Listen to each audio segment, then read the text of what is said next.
दोस्तों, ईरान और इजराइल के बीच में जो कॉन्फ्लिक्ट चल रहा है उसके बारे में आप लोगों को अभी तक तो पता चल ही गया होगा। कुछ दिनों पहले ईरान ने इजराइल के ऊपर 180 मिसाइल से अटैक किया था और इजराइल से यह भी कहा था कि ये तो सिर्फ शुरुआत है।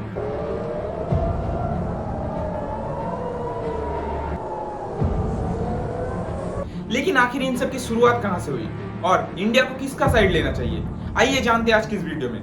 तो मेरा नाम है विशाल और आप लोग देख रहे हो विजन यूट्यूब चैनल।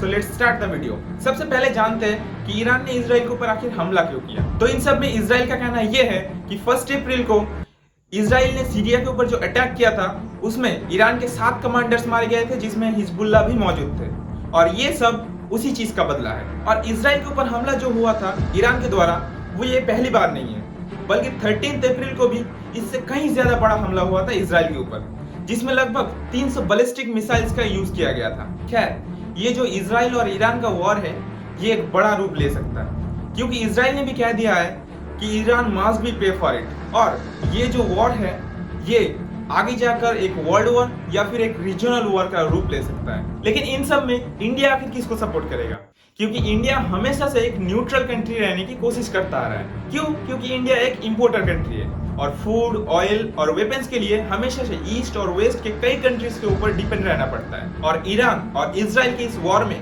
किसी एक कंट्री को सपोर्ट करने की वजह से इंडिया को एक बहुत बड़ा नुकसान झेलना पड़ सकता है, क्योंकि international transport and transit corridor जो कि इंडिया से शुरू होकर अफगानिस्तान और ईरान तक जाता है वो इंडिया के लिए एक बहुत बड़ा ट्रेडिंग रूट है, जो कि इंडिया को सेंट्रल एशिया से कनेक्ट करता है। और इसके अलावा भी कुछ दिनों पहले इंडिया और ईरान के बीच में चाबहार पोर्ट को लेकर एक 10 साल का कॉन्ट्रैक्ट हुआ था।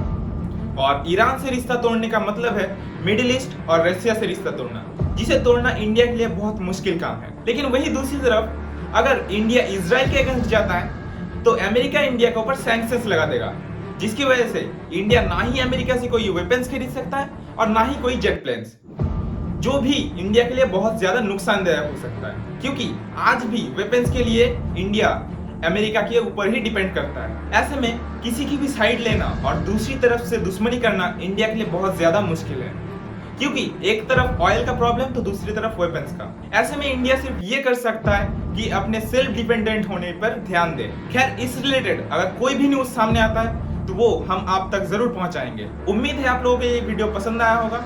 अगर पसंद आया हो तो लाइक जरूर करना। ये वीडियो आपको कैसा लगा कमेंट बॉक्स में जरूर बताना।